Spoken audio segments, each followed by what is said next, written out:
자, 교재 84부터 이제 주로 이제 써는 목적이 뭐냐면요. 그러니까 오행이라는 거, 목, 화, 토, 금, 수를 어떤 기운으로 이해할 때 여러 번 반복되지만 얘를 어떤 시작이라는 기운으로 읽을 거고요. 얘를 확산이라는 기운으로 읽는 겁니다. 얘는 유지고요. 마무리, 어떤 그 휴식 기간 또는 재충전으로 목화토금수의 어떤 사이클을 읽어보자는 겁니다. 목화토금수의 사이클을 읽을 때 여러분의 머릿속에는 어떠한 모양이 구성이 되느냐면 이러한 기운으로 구성이 되는 겁니다. 목, 화, 토, 금, 수가 되는 거죠. 그래서 여기서 보면 이제 목에서 목이 생을한다. 화를, 요게 지금 목생화 단계고요. 요거는 화가 생한다, 화생토 단계입니다. 요거는요, 금의 단계가 되겠고요. 여기는 수의 단계고, 여기는 목의 단계라고 머릿속에는 기억을 하는 겁니다. 요걸 다른 말로 표현해 보겠습니다. 봄이 무르익으면 여름이 되고, 여름이 무르익으면 늦여름이 됩니다. 장하라 그러죠? 늦여름이 무르익으면 가을이 되고요. 가을이 무르익으면 겨울이 됩니다. 자, 다른 표현을 또 써볼게요. 시간적 표현으로 쓰면 아침이 되면 모든 것이 시작되고요. 오전부터 오후까지가 화의 기운입니다. 그리고 오후부터 해질녘까지 토의 기운이 되고요. 저녁 시간이 됩니다. 얘는 밤 시간이 되는 거죠. 자, 목화토금수를 기존의 책에서는 어떻게 했냐? 목은 나무다. 아닙니다.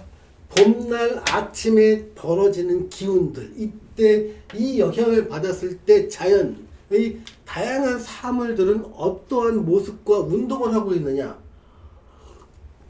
이게 목을 이해하는 겁니다. 자, 요러한 기운에서 보통 이제 어떤 특정한 요 기운을 집어넣으면, 자, 목에는 시작점이 되는 거죠, 여기가요. 화에는 확산이 됩니다. 그러니까 토에서는요, 유지가 되는 거죠. 여기는요, 마무리가 됩니다. 마무리. 여기는 재충전 또는 휴식이 되겠죠.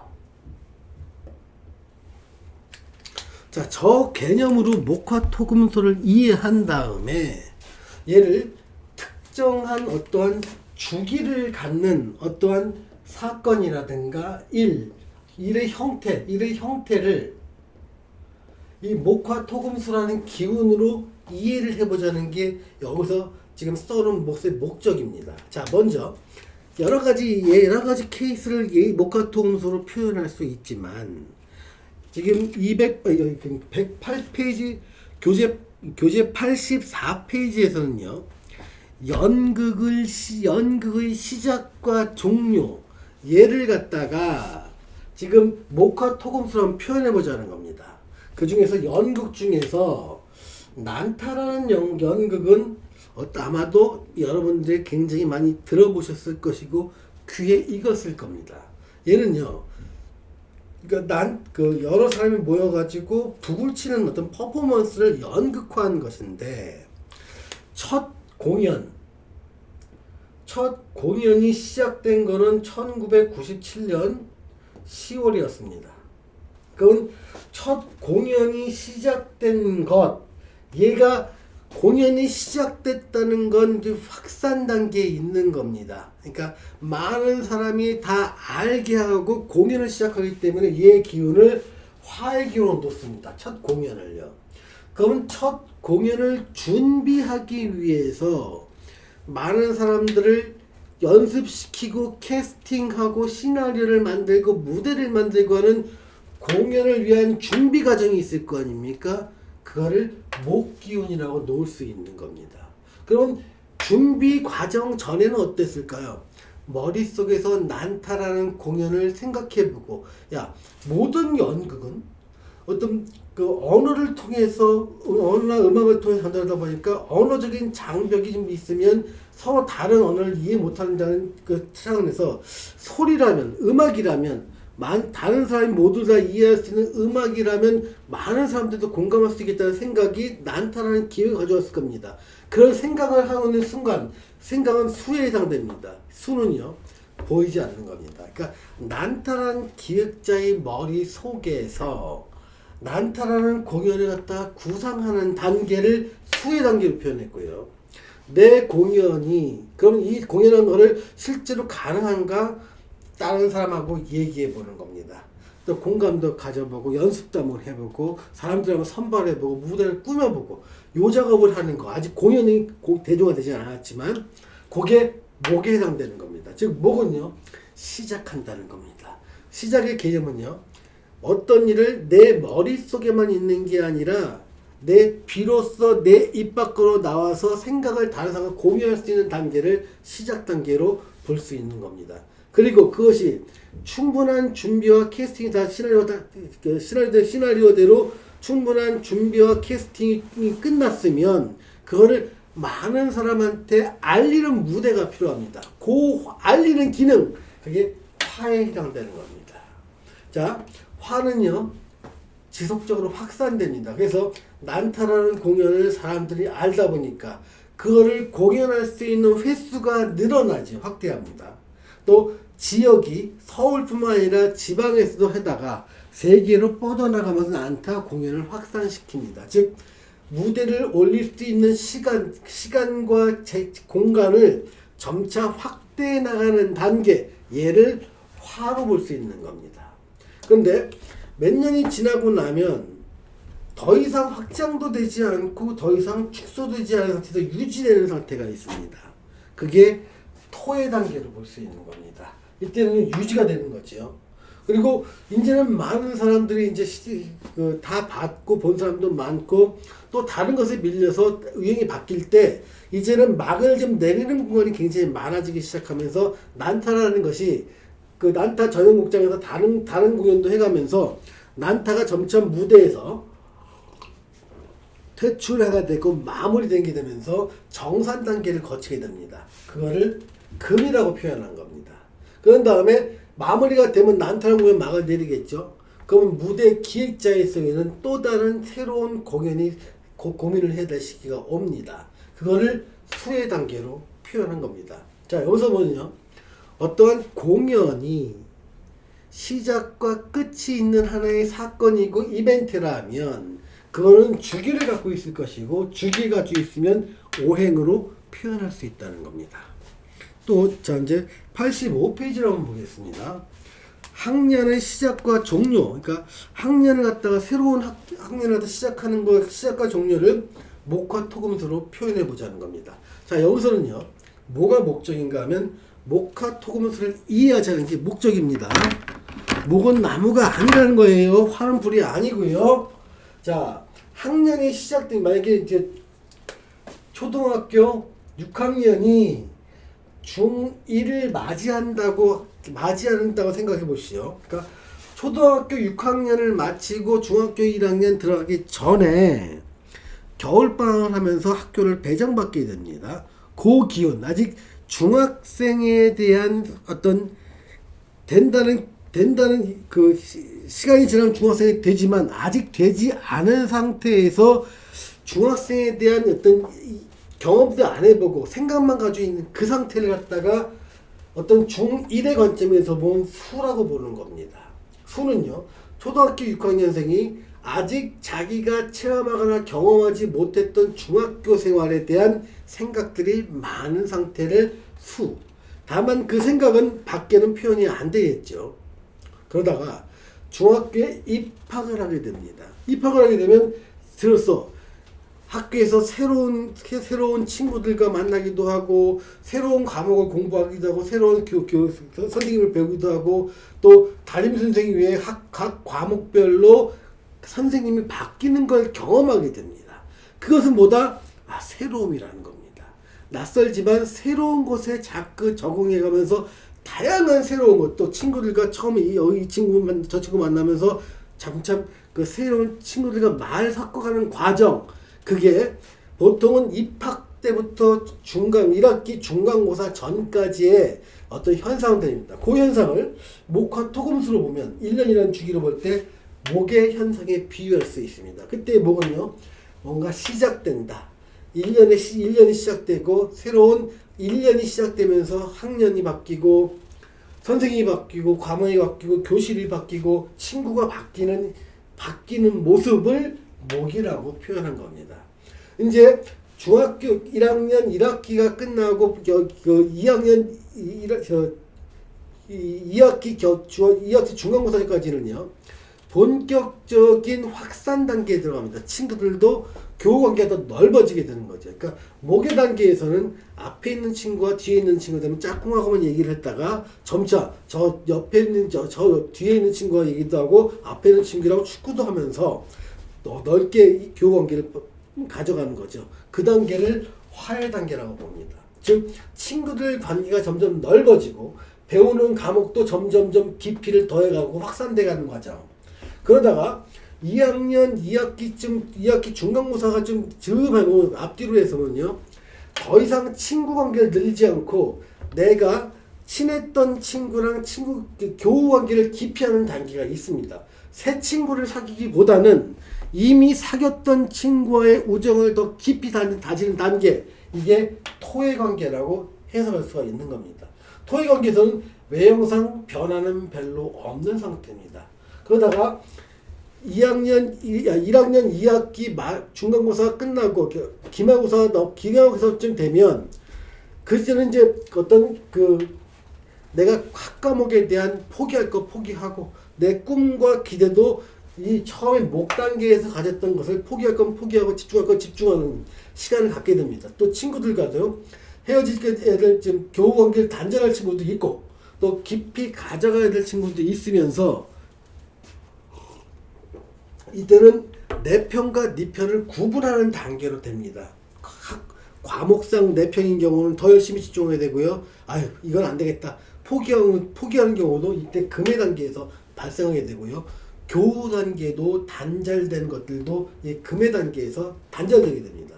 그러다가 시간이 흘러서 겨울방학이 되면 이 중학교 1학년이 끝나고 이제 2학년이 올라갈 준비를 하게 됩니다. 즉 1학년과 2학년의 중간에 아직 2학년 되지 않았지만 2학년 때 있을 여러 가지 생각이 많은 단계, 얘가 수의 단계라고 표현할 수 있습니다. 즉 중학교 1학년의 시작과 끝을 하나의 주기라고 보면 그 주기를 목화 토금수로 표현할 수 있다는 겁니다. 자, 그 다음에는 페이지 88페이지를 보겠습니다.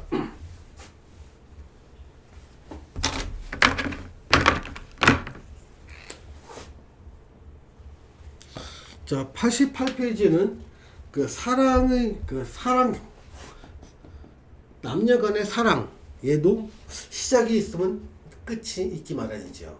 자, 얘도 목화토금수로 어떤 시작과 끝이 있고 중간 과정이 있으니까 목화토금수로 사랑을 표현한다면 어떻게 될 것인가. 자, 여기서는요, 이렇게 표현하는 이유는 목화토금수를 이해하기 위한 겁니다. 자, 내가 이성적인 관계를 갖다가 맺지 않고 있는 상태가 있습니다. 그럼 갑이라는 남자가 있고요, 을이라는 여자가 있습니다. 근데 갑과 을이 그러니까 둘 다 뭐 23세라고 가정합시다. 버스 정거장에서 가끔 보고 있는 상태라고 봅시다. 근데 갑도 을이 마음에 들고 을려도 갑남이 마음에 드는데 아직 알지는 못하고 가끔 만나는 상태. 그러면서 알긴 아는데 말 한마디 못해보고 호감은 있는 상태.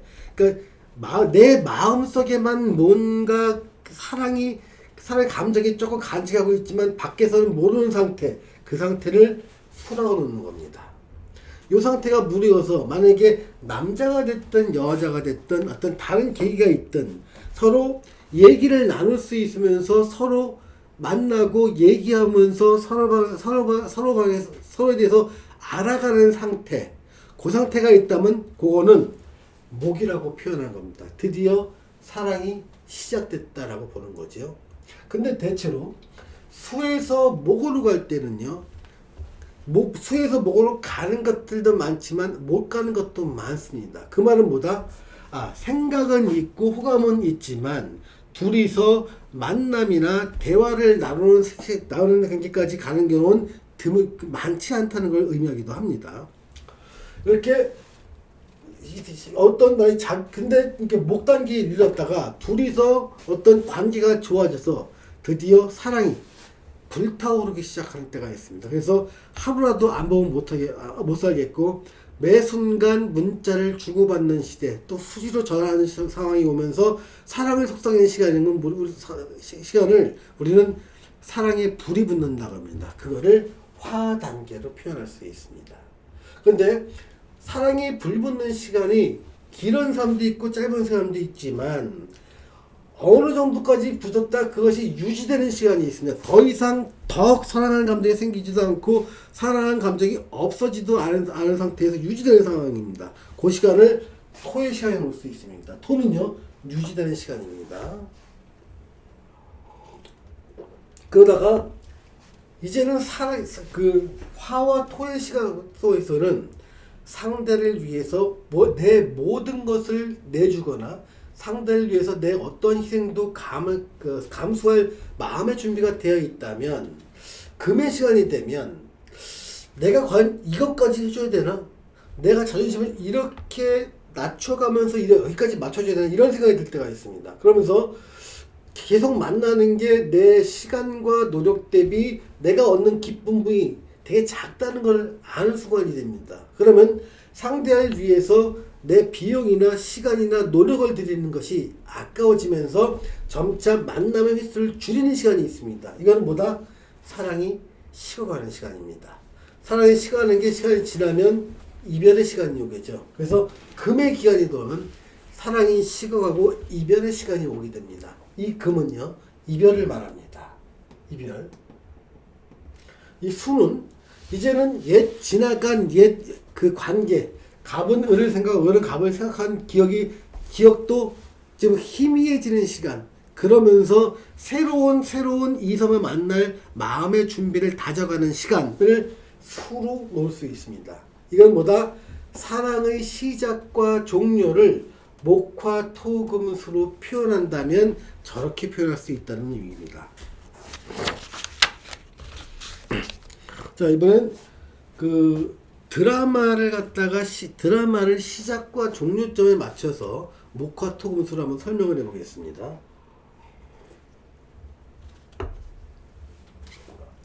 자, 드라마도 작가가 어떠한 드라마를 쓸까를 고민하는 시간이 수라고 봅니다. 그래서 시나리오를 갖다 어느 정도 구상하고 완성하고 나면 그거를 시나리오를 작품화할 수 있는 영화 감독이든 드라마 감독이든 감독을 만나서 이 작품을 갖다 작품화할 수 있는 계획을 세우게 됩니다. 그래서 그거에 맞는 캐스팅도 하고 어떤 각본도 수정하고 분위기도 약간 같이 고민하면서 만들어가는 과정, 그러니까 사람들을 캐스팅하고 그걸 촬영하는 과정을 목단계라고 볼 수 있습니다. 그런데 만약에 16부 작품을 갖다가 기획했는데 얘가 한 4회나 5회쯤 촬영이 되면 바로 상영을 시작합니다. 상영을 시작하면 건 다른 사람한테 이 드라마가 있다는 걸 알리는 단계죠. 그래서 1회, 2회 시작하면서 사람들의 반응을 보는 거죠. 그래서 반응이 괜찮다면 이 16부를 20부작으로 늘리기도 하고요. 반응이 안 좋다면 8부작으로 줄일 수 있습니다. 그래서 그러니까 얘가 점점 늘어난다는 건 토의 단계가 늘어난다는 거고요. 이게 줄어든다는 것은 화와 토의 단계가 좀 줄어든다고 표현하면 됩니다. 이 화는요, 드라마를 보면 많은 사람의 입에 회자돼서 점차 시청률이 올라가는 단계가 화로 볼 수 있고요. 일정 수준 올라간 후에는 유지되는 경향이 있습니다. 시청률은요. 그 단계가 드라마로서는 토의 단계라고 볼 수 있습니다. 그리고 드라마가 막바지로 가면 여기선 드라마가 끝나겠죠. 그리고 여기 나와 있는 배우들이나 감독들이 이제 어떤 애프터를 하고 그 어떤 정산, 그 비용 정산 같은 걸 하게 되는 경우도 이때 좀 많이 하게 됩니다. 그러면 이때 마무리와 헤어짐이 있고 각자의 자기 포지션에 가서 다음 거를 준비하겠죠. 그거는 각자의 수시간이 됩니다. 이것처럼 드라마, 영화, 어떤 기획작품 이런 모든 것들은요. 시작과 끝이 있게 됩니다. 시작과 끝이 있는 건 목화 토금수란 오행으로 표현할 수 있고 시작을 목이라고 놓고 끝을 금이라고 놓고 시작과 끝에 이어지는 공백기 그거를 수라고 놓는다면 목화토금수를 정확하게 이해한다고 볼 수 있습니다. 자, 페이지 91을 보겠습니다. 91에서는요. 자, 올림픽을 시작과 종료로 나눈 겁니다. 자, 올림픽은 좀 다른 행사는 좀 다르게 국가 행사다 보니까요. 보통 그 올림픽을 개최하자는 여론 형성 단계가 있고요. 개최국이 정해진 다음부터 실제 개최하기 전까지 준비 기간이 있습니다. 그러니까 어떤 그 올림픽을 개최하는데 어느 수시에서 개최하고 주체가 누가 될 것인가 나서서 올림픽 유치를 위한 여론 형성 과정. 그걸 하면 뭐가 좋아진다고 홍보하는 과정. 그러면서 많은 사람들이 올림픽을 유치하는 게 더 좋다고 어떤 의견을 모으는 과정을 수라고 놓는 겁니다. 그러다가 어떤 유치 활동을 통해서 개최가 결정이 되면 그때부터 조직위원회가 결성됩니다. 조직위원회가 결성돼서 올림픽이 성화가 시작되기 전까지의 모든 준비 기간을 목이라고 보면 됩니다. 목은요, 뭔가 시작되고 준비하고 계획하는 시간이라는 것을 생각해야 됩니다. 그러다가 화는 많은 사람한테 본격적으로 알려지고 보여지는 단계가 화라고 놓는다면 올림픽이 개막하는 겁니다. 개막식을 비롯해서 많은 전 세계 사람들의 시선을 집중시키는 행위, 얘가 화의 속성이라는 겁니다. 그리고 시간이 지남에 따라 각 종목이 전부 다 이제 불타오르고 메달을 따고 그러면서 올림픽이 한참 진행되는 단계를 토라고 놓는 겁니다. 그리고 패럴림픽이 오기 전에 이제 올림픽이 끝나게 되고 올림픽에 들어갔던 사람들이 이제 그 선수단이 해체되면서 사람들이 결산이 되고 누구는 메달을 땄고 누구는 명성을 얻고 누구는 좌절을 딛고 다음 거를 준비한다. 이런 많은 얘기들이 끝나는 단계. 그런 단계가 금의 단계입니다. 그러면서 선수들은 수의 단계를 다시 넘어가야죠. 누구는 다음 올림픽을 준비하기도 하고요. 누구는 이제는 올림픽이 아니라 또 다른 지도자로서의 인생을 살아가기도 하고 또 누구는 또 새로운 일에 도전하기 위한 직업을 바꾸는 계기가 만드는 것도 수에서 이루어집니다. 자, 이것처럼 올림픽이라는 것들도 시작과 종료가 있다면 그 시작과 종료를 목화 토금수로 표현할 수 있다는 겁니다. 지금 여러분들은요, 목화 토금수에 대한 이해를 이렇게 하나하나의 케이스별로 생각하면서 그 특성을 이해하는 게 목표입니다. 자, 이번에는 페이지 93페이지로 넘어가겠습니다. 자, 페이지 93에서는 이제 건설업을 갖다가 목화 토금수로 표현을 한 겁니다. 자, 건설업은요, 그러니까 토지를 갖다 만약에 토지를 매입하고 뭔가 그러니까 그 건물을 지을까 말까 자본을 끌어들일까 말까 일할까 좋은 부지가 있나 이걸 탐색하는 과정. 이 탐색하는 과정을 수라고 볼 수 있습니다. 생각 속에만 있으니까요. 그러면서 저기다가 어떤 아파트를 지으면 되겠구나 라고 하면서 토지를 매입하는 단계에 들어갑니다. 그 토지를 매입하고 거기서 프로젝트 파이낸싱을 일으켜서 건물을 지을 경우에 그 건물을 설계하는 것들, 설계하는 시간까지를 모계 단계라고 볼 수 있습니다. 이때는 주로 아무것도 없는 맨 땅에 토목공사를 하고 설계도만 가지고 사람들의 자금을 끌어모는 행위죠. 그래서 어떤 설계와 준비 과정이 많이 필요한 게 목 단계입니다. 자, 이제는 다른 사람이 그것이 설계하고 있다. 이걸 건축자나 시공주의 머릿속에서가 아닌 실제로 눈으로 여러 사람이 확인할 수 있는 단계, 즉 착공이 돼서 본격적인 건물이 시작되는 단계를 화라고 놓을 수 있습니다. 화는요, 화의 단계가 되면 자기의 구상이나 행위가 모든 제3자한테 다 알려지는 시간입니다. 이 화가 그렇고요. 이게 확산 단계입니다. 그래서 건물이 뼈대가 이어지고 다 이어지고 내부 인테리어를 들어가는 단계가 토라고 볼 수 있습니다. 그래서 외형적으로 큰 변화는 없지만 내부에서 조금씩 변화가 일어나면서 건물이 완성돼 가는 단계까지를 토. 다 완성됐으면 이제 분양이 돼야 되죠. 그러니까 선분양하는 경우도 있지만 후분양하는 경우도 있습니다. 그러니까 분양도 하고 또 들어갔던 비용을 정산하는 단계, 얘를 금의 단계로 놓을 수 있죠. 그 다음에 내가 이제 모든 정상까지 다 끝나고 분양이 다 끝났고 이제 또 다른 개발지를 알아보는 단계, 얘를 수의 단계로 볼 수 있습니다.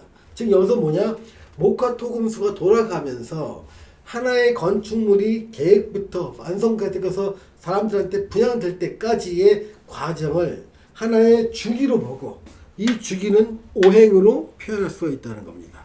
즉 여기서 자꾸 목화토금수를 보면서 목에 대한 이해, 화에 대한 이해를 갖다가 생각해 보시라는 겁니다. 그래서 만약에 내 사주에 목이 많은 사람이다. 그러면 준비를 잘하는 사람, 계획을 잘하는 사람입니다. 시작을 잘하는 사람입니다. 만약에 이 사람이 올림픽 준비를 한다면 뒷 마무리 단계나 정산 단계를 하는 게 아니라 어떤 일이 일어나기 전에 준비물을 체크하고 어떤 계획을 세우고 어떤 플랜을 그 사람들의 어떤 동선을 계산하고 여러 가지 갖다 아직 일어나지 않은 일을 계획하는데 이 사람은 써야 된다는 겁니다. 이 사람이 만약 금이 강한 사람은요, 실제로 올림픽에서 쓴다 하더라도 금액을 정산하고 사후에 올림픽 경기장이나 시설을 어떠한 용도로 쓰고 관리해야 될지를 맡기면 잘하는 사람입니다. 이것처럼 그 사람이 목화토금수 중에서 어떠한 기운이 강한지를 살펴보고 그 기운을 잘 쓰는 쪽을 직업과 연결시키는 것, 이게 사주를 공부하는 목적이 된다는 걸 잊지 마시기 바랍니다. 자, 이번에는 이제 그 96페이지로 넘어가겠습니다. 여기서는요, 기획사에서 아이돌 그룹을 양성할 때의 과정을 담고 있습니다. 지금 기획사라고 하면 이제 요즘 이제 K-팝이 굉장히 K-팝이 많이 유행하고 있죠. 그러니까 근데 이 K-팝도 그러니까 요즘에 10년 전부터인가 요즘 그때는 아마 상당한 준비를 통해서 훈련시키고 선발해서 훈련시키는 과정을 통해서 어떤 무대에 데뷔하는 과정을 거치게 되는 경우가 많았습니다. 그러니까 아이돌로 데뷔하는 게 길거리 캐스팅을 통해서 바로 한두 달 있다가 데뷔하는 거는 1900년대이고요. 2000년이 넘어서부터는 철저하게 가능성 있는 아이들, 수많은 아이들을 채용해서 그 중에서 훈련시키고 연습시켜서 일정 기준을 통과한 사람을 데뷔시키는 것, 이걸 기획사에서 좀 많이 했는데요. 아이돌 그룹을 만드는 과정을 목이라고 할 수 있다는 겁니다. 그러니까 아이돌 그룹은 이번엔 유행이 어떠니까 어떠한 컨셉을 가지고 아이돌 그룹을 선발할까, 이런 것 갖다 고민하는 시간을 수로 놓는 겁니다. 수는 생각이 많은 시간이죠. 그런데 실제로 그룹을 데려다 만약에 5명을 뽑는다 그러면 한 20명쯤 선발을 합니다. 그래서 춤이고 노래고 어떤 자세고 예의든 다 가르치는 과정을 거치게 되는 거죠. 거기서 자기 컨셉에 맞는 5명 정도를 선발하고 그걸 팀을 만들어서 첫 무대에 올리는 거, 이걸 갖다 프로 데뷔를 한다고 그러죠. 무대에 올리는 거, 그게 무대에 올릴 수 있는 걸 화라고 합니다. 이때부터는요, 그 그룹을, 아이돌 그룹을 많은 방송국에 알리고 홍보하는 과정을 거치면서 확산하게 되니까 화가 되죠. 많은 대중들이 그 아이돌 그룹을 인지하고 많은 사람들이 찾는 과정, 이 단계를 토의 과정을 볼 수 있습니다. 그러다가 어떤 스캔들이 발생하기도 하고 암흑이 발생하기도 하고, 서로 의견이 다를 수도 있고, 또는 각자의 생각이 다를 수도 있어서 팀을 이제 마지막으로 정리하는 수순 단계에 들어갑니다. 그룹 해체 단계에 있죠. 그걸 금의 단계라고 볼 수 있습니다. 그런 다음에 각자 솔로 활동을 하든가 활동을 접거나 각자 팀을 떠나서 각자의 길로 삶을 살게 됐죠. 그걸 수혜 단계로 볼 수 있는 거죠. 그래서 이 아이돌을 처음에 기획하고 훈련하고 데뷔시키고 활동하게 만드는 이 일련의 과정도 목화토금수라는 개념으로 이해를 한다면 목화토금수의 개념이 확실하게 머릿속에 박힌다고 볼 수 있습니다. 지금처럼 지금 98페이지까지 주로 가장 많은 그 시간을 할애했던 거는요, 오행에 대한 이해와 생에 대한 겁니다. 오행은요.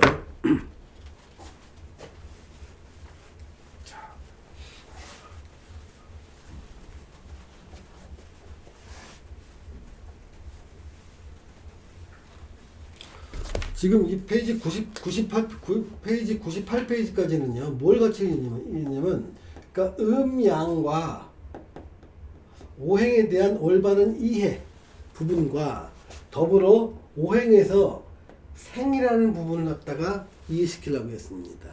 자, 생은 뭐냐면, 이렇게 봅니다. 이렇게, 목, 화, 토, 금, 수가 있을 때, 목이 화를 낳고, 화가 토를 낳고, 이렇게 과정이 이걸 생이라고 표현한 겁니다. 이걸 생을 한문으로 목, 생, 화 이렇게 표현했고요.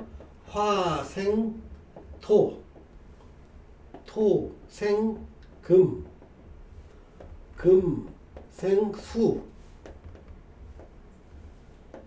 수, 생, 목 이렇게 표현을 하는 겁니다.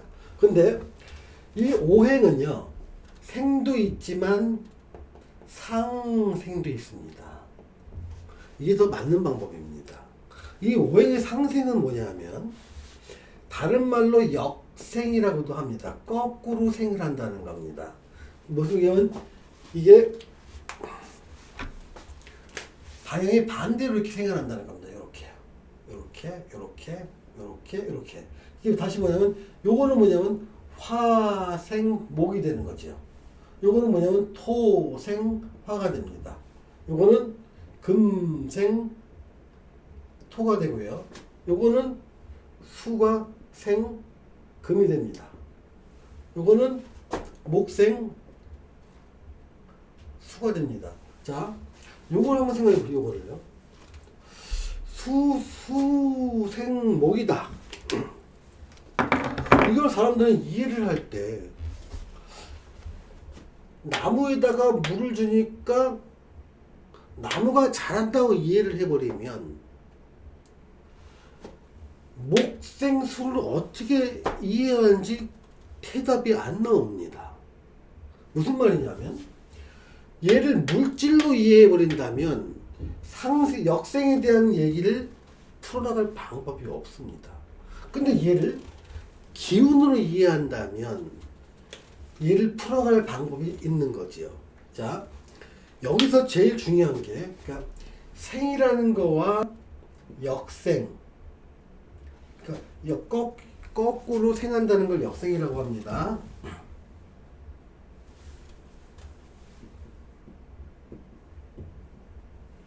얘를 합쳐서 상생이라고 합니다.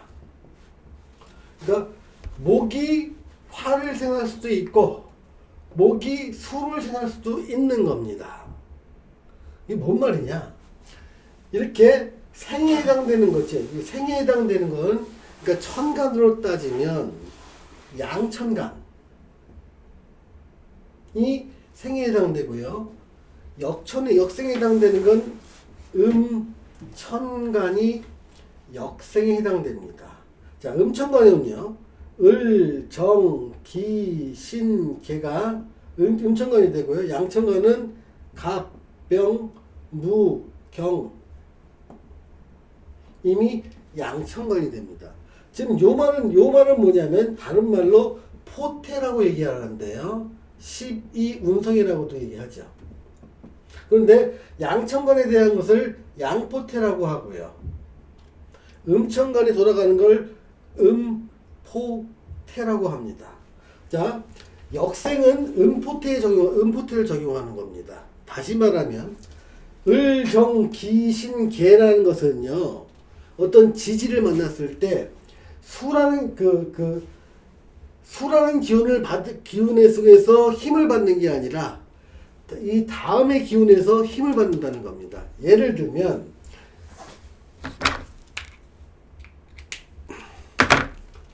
을이 여기 있습니다. 을은 여기서 보면 여기 수에 해당되는 게 해도 있고 자도 있고 화에 해당되는 게 사도 있고 오도 있지 않습니까? 해와 자가 을을 생한다는 게 아니라 해와 자는 갑을 생합니다. 갑을. 그러니까 갑이라는 놈은 해나 자에서 보면 생기를 받아서 점차 힘을 강화시키는 단계에 있고요. 을이라는 놈은 사나 오를 만났을 때 점차 힘이 강해지는 단계에 있다는 겁니다. 즉 같은 목이라도 양목이라고 칠 수 있는 갑은 수라는 기운 해나 자를 만나기 시작하면서 힘이 점점 강해지고 을이라고 하는 음천간은 화라고 하는 사나 오를 만나서부터 힘이 점차 강해지는 것으로 볼 수 있다는 거죠. 즉 예를 들면 만약에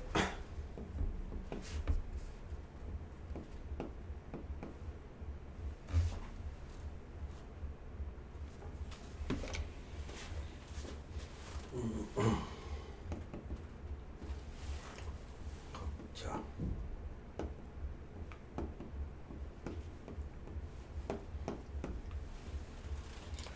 요런 사주가 있다고 쳐보십시오. 그러니까 이런 사주와 그러니까 만약에 무해 잡아놓고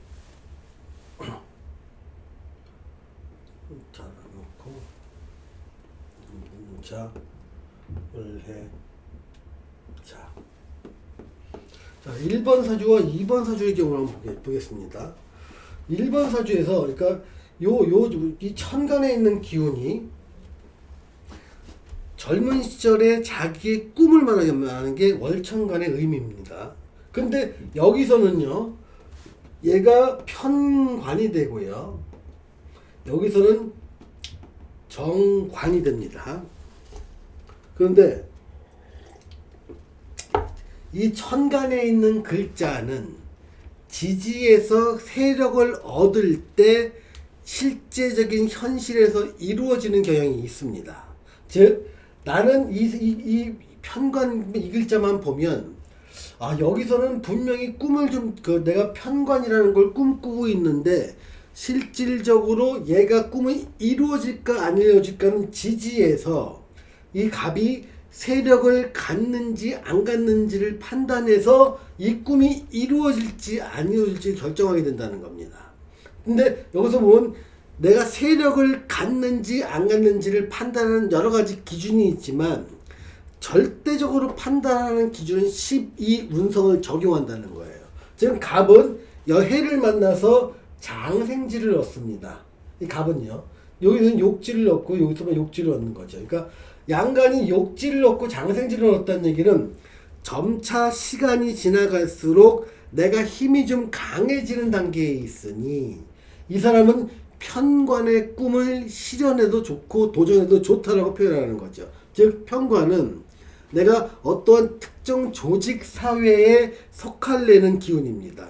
특정 조직 사회 조직원이 돼서 요즘은 하면 취업하고 공무원이 되거나 국가행정기관에 있거나 하는 거예요. 다만 정관과 차이점은 현장 위주의 직업을 갖는 것이죠. 그런데 여기에 직업계 관련되는 것들이 재성이니까 이 무자나무해는요, 먼 원거리 무역 같은 걸 의미하기도 하고요, 정신적인 교육 단계를 의미하기도 합니다. 그래서 따라서 이 사람이 교육을 하는 직장의 조직에서 근무한다면, 즉 대학이나 고등학교, 중학교, 초등학교 이렇게 교육기관에 근무하거나 무역에 관련된 회사에서 근무한다면 이건 잘 맞는 사업이 되고요, 직업이 되고요. 요 단계는 정관이 이제 월천관에 있지만 을이라는 게 지지에서 세력이 없으면 어떻게 되냐면 있는지 없는지 판단해야 됩니다. 여기서 자를 봐서 병지에 들어가고요, 사지에 들어가고 이제 병지에 들어갑니다. 12운성을 음포태를 적용한 겁니다. 그러면 음포태가 병지, 사지, 병지에 있다는 것은 얘가 거의 세력이 없다는 것을 의미합니다. 세력이 없는 것은 천간에 있으면서 지지에서 세력이 없으면 생각만 있지 현실에서 이루어지기가 어렵다는 걸 의미합니다. 즉, 이 사람은 정관이라는 것을 생각은 하지만 현실에서 이루긴 어렵구나. 자, 정관은 뭘까요? 직장이 되기도 하고요, 여자한테는 남편이 되기도 합니다. 그러니까 남편이 나는 청원에 떠 있으니까 그 객관적으로 볼 때 굉장히 멋있고 많은 사람들이 그 원하는 그런 멋있는 남자를 원하지만 실제로 지지에서 힘이 없기 때문에 이 사람이 내 남편이 됐을 때 가정생활을 오래 끌고 가지 못한다. 이게 결정이 되는 거고요. 이 사람이 직장으로 정관을 쓴다면 자타가 공인할 수 있는 굉장히 좋은 직장, 유명 직장이고 내가 딱 만족할 만한 직장인데 아래에서 지지에서 힘이 없으니 그 직장과 인연이 멀어진다. 또는 어떻게 내가 노력을 해서 그 직장에 입사한다 하더라도 오래 다니지 않아서 그 직장과 인연이 끊어진다. 즉 오래 다닐 수 없다는 겁니다. 이런 것들은 천간에 있는 의미가 뭐냐면, 월천간에 있는 건 젊은 시절의 꿈을 의미합니다. 둘 다 젊은 시절에는 이 사람은 편관이라는 직장, 이 사람은 정관이라는 직장 조직을 원했지만 이 사람은 편관은 지지에서 힘이 있기 때문에 그 직장에 들어갈 수 있고 그 직장 생활을 오래 할 수 있고, 이 사람은 지지에서 힘이 없기 때문에 직장과의 인연은 멀고 힘들다 라고 사주를 해석하는 겁니다. 그런데 이러한 해석 방식에서 멀어지게 되면, 그러니까 이 사람은 조직을 써야 되는데 만약에 자기 사업을 한다고 했을 때 이 사람은 식상이 없기 때문에 그 직업에서는 성공할 확률이 굉장히 작아집니다. 또 이 사람은요, 이 사람도 식상이 없기 때문에 자기 사업을 한다고 해도 그 성공 요인이 굉장히 작아지는 거죠. 그러니까 자기가 타고난 글자의 장점을 활용하지 못한 직업은요, 첫 번째 성공 가능성이 낮습니다. 실패 가능성이 높습니다. 점점 내가 내 사주에 없는 거를 운에 의해서 또는 그냥 억지로 내가 추구하고 노력을 통해서 이루려고 하면 이루어질 수가 없는 겁니다. 자, 사주를 갖다 여러분들이 분석을 하게 되는데, 지금부터는요, 어떤 글자가 강한지 약한지 왕한지 쇠한지를 구분하는 게 있습니다. 요 구분은 다음 시간에 하겠습니다만, 구분하는 것의 가장 커다란 목적은 강한 글자를 내 직업으로 활용한다고 먼저 생각을 하십시오. 현대사회는 굉장히 복잡하고 전문화되어 있습니다. 같은 직업 속에서 연봉이 100배 이상 차이 나는 경우도 많이 볼 수 있습니다. 직업과 직업 간의 어떤 수입의 차이가 아니라 같은 직업 내에서 그 수입이 한 100배 이상 차이 나는 경우도 많습니다. 그러면 내가 어떠한 직업을 선택하든 상위 한 10% 안에만 들 수 있으면 여러분은 굉장히 자신있게 경제력을 획득할 수 있는데요. 상위 10% 안에 들 수 있는 조건이 뭐냐? 내 사주에서 강한 것을 직업으로 연결시키는 겁니다. 자, 강한 걸 바라보는 방법이 다양하게 있는데 그 중에 하나, 근데 가장 많이 쓰이는 것이 12운성이라는 것입니다. 자, 지금부터는요, 이제는 다음 시간부터는요, 상생, 그러니까 역생에 대해서 주로 학습할 예정입니다. 이 역생에 대해서 학습하기 위해서는 12운성에 대한 이해가 반드시 필요합니다. 그래서 12운성이라는 개념을 좀 도입해서 설명하고 또 이런 것들을 어떻게 실전에 적응하는지에 대해서 하나하나 설명해 나가겠습니다. 자, 오늘 강의는 여기서 마치겠습니다. 시청해주신 여러분 감사합니다.